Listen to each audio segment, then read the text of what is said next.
Hi viewers, welcome to మనం TV. నేను మీ doctor Srinath. మనం వింటూ ఉంటాం కాన్స్టిపేషన్ గురించి, మలబద్ధకం సమస్య గురించి. ఈ మలబద్ధకం రాకుండా నివారణ మార్గాలు ఏంటి అనేది మనం ఈరోజు తెలుసుకుందాం. అసలు ఫస్ట్ మలబద్ధకం కాన్స్టిపేషన్ అంటే ఏంటో తెలుసుకుందాం. కాన్స్టిపేషన్ అంటే ఇప్పుడు మనం భారతీయుల్లో ప్రతిరోజు సగటున 1 నుండి 2 సార్లైనా మినిమం మోషన్కి పాస్ చేస్తూ ఉంటాం. కానీ పాశ్చాత్య దేశాల్లో అక్కడ 2 రోజులకు ఒకసారి, వారానికి ఒకసారి కూడా మోషన్ పాస్ చేయడం అత్యంత కామన్‌గా కనిపిస్తుంది. ఎందుకంటే తీసుకునేటువంటి ఆహారపు అలవాట్లనేవి అంత ముఖ్యమైనవి. మనం ఇండియన్స్ అందరం కూడా, భారతీయులందరం కూడా మనకిక్కడ ఏంటంటే కారము, మసాలా, వేపుళ్ళు, కూరగాయలు ఇవన్నీ మనం ఒక మోతాదు, ఒక బ్యాలెన్స్డ్ డైట్‌లో తీసుకుంటాం. బయట కంట్రీస్‌లో ఆ విధంగా ఉండదు. కాబట్టి వాళ్ళకు వీక్‌కి ఒకసారి మోషన్ పాస్ చేయడం కూడా కామన్. మనకు ఏంటి అంటే 2 రోజులకు ఒకసారి కూడా మోషన్ పాస్ చేయకపోతే అది మలబద్ధకం సమస్యతో బాధపడుతున్నట్టు.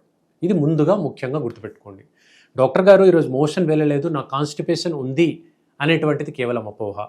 2 డేస్ అయినప్పటికీ కూడా మోషన్ రావట్లేదు అంటేనే అది మలబద్ధకం సమస్య. ఇది ఫస్ట్ గుర్తుపెట్టుకోవాల్సిన అంశం. ఇక ఈ మలబద్ధకం రావడానికి గల ముఖ్యమైన కారణాలు ఏంటి? వేళకు భోజనం చేయకపోవడం అనేది అత్యంత ముఖ్యమండి. రెండవది, తీసుకునేటువంటి ఆహారంలో నీటి శాతం తక్కువగా ఉండడం. అంటే జంక్ ఫుడ్ ఎక్కువగా తీసుకునే వ్యక్తుల్లో నీటి శాతం ఎక్కువగా ఉండడం. మైదా, పిండి పదార్థాలు అధికంగా తీసుకున్నప్పుడు నీటిని సరిగ్గా తీసుకోకపోతే ఇది కాన్స్టిపేషన్కి కారణమవుతుంది. మూడవది, శారీరక శ్రమ లేకపోవడం. చిన్నపాటి నడక కూడా లేకపోవడం. ఎంతసేపు భోజనం చేయడం, కూర్చోవడం, పడుకోవడం. ఇలా శారీరక శ్రమ లేకపోతే కూడా, అంటే నడక మినిమం లేకపోతే కూడా మలబద్ధకం సమస్య అనేది తలెత్తుతుంది. నాలుగవది, తీసుకునేటువంటి ఆహారంలో ఇంటర్మీడియట్గా కొంచెంగా వాటర్ తీసుకోవాలి.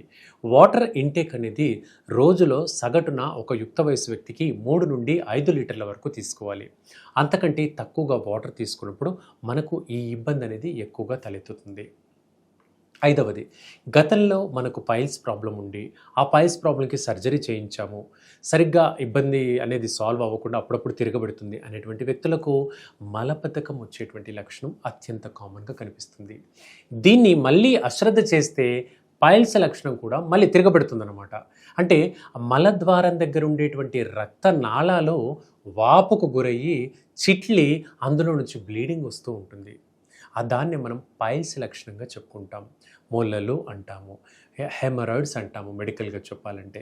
సో ఈ మొలల వల్ల ఆ భాగం దగ్గర మోషన్కి వెళ్ళినప్పుడు బాగా మొక్కడం మూలంగా నొప్పి ఏర్పడము, మంట ఏర్పడము, దురద ఏర్పడము, బ్లీడింగ్ అవ్వడము, కొన్నిసార్లు మోషన్కి వెళ్ళేసి వచ్చిన తర్వాత కూడా మంట విపరీతంగా 1 గంట 2 గంటల పాటు కూడా ఉంటుంది.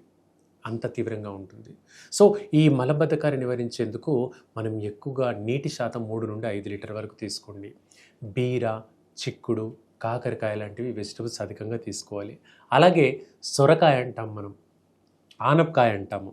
ఈ ఆనపకాయ రసాన్ని మనం మిక్సీలో జ్యూస్ చేసుకొని వారానికి ఒక 2-3 టైమ్స్ అన్నా ప్రతిరోజు ఉదయం పూట, వారానికి 2-3 సార్లైనా ఉదయం పూట ఈ జ్యూస్ అనేది, ఆనపకాయ జ్యూస్ అనేది తీసుకోవడం అలవాటు చేసుకోండి. కొంచెం వగరుగా అనిపిస్తే షుగర్ కానీ ఏదైనా మీకు నచ్చినటువంటి ఇంగ్రీడియంట్స్ కొంత వాడుకొని ఆ జ్యూస్ స్వీకరించండి. దీనివల్ల పేగు లోపల ఉండేటువంటి గోడలు క్లియర్గా అబ్జార్ప్షన్ కెపాసిటీ పెరుగుతుంది. తద్వారా జీర్ణ శక్తి మెరుగవుతుంది. పేగుల యొక్క కదలికలు మెరుగవుతాయి. పేగుల యొక్క కదలికల్ని పెరిస్టాల్సిస్ మూమెంట్స్ అంటాము. ఈ పేగుల యొక్క కదలికలు మెరుగవుతాయి. తద్వారా మోషన్ అనేది ఇబ్బందికరంగా లేకుండా ఫ్రీగా పాస్ అవుతుంది. ఇక చివరి జాగ్రత్త, ఈ పైల్స్ ప్రాబ్లమ్ రాకుండా అలాగే మోషన్ ఫ్రీగా ఉండేందుకు చివరి జాగ్రత్త ఏంటంటే నట్స్ తీసుకోవడం అనేది అలవాటు చేసుకోండి. మనం బీర, చిక్కుడు, కాకరకాయ తీసుకున్నప్పటికీ కూడా కొంచెం మొలకెత్తినటువంటి గింజలు కానివ్వండి, అలాగే బాదం పప్పు, జీడిపప్పు లాంటివి కానివ్వండి తీసుకోవడం మూలంగా వీటిపైన ఉండేటువంటి పొరల్లో B6, B12 అనేటువంటి విటమిన్స్ పుష్కలంగా ఉంటాయి. ఇవి జీర్ణశక్తిని మెరుగుపరుస్తాయి. తద్వారా మనకు మలబద్ధకం సమస్య అనేది రాకుండా కాపాడుతుంది. ముఖ్యంగా ఎల్డర్లీ ఏజ్డ్ పీపుల్కి ఇది చాలా సజెస్టబుల్ హోమ్ రెమెడీగా చెప్పుకోవచ్చు. 60 సంవత్సరాలు దాటిన తర్వాత వ్యక్తులు ఖచ్చితంగా ఈ జాగ్రత్తలు పాటిస్తే మలబద్ధకం సమస్య నుంచి శాశ్వతంగా రికవర్ అవుతాము. ఇదండి ఈరోజు వీడియో. మరిన్ని వీడియోస్ కోసం మళ్ళీ మనం కలుసుకుందాం. Thank you.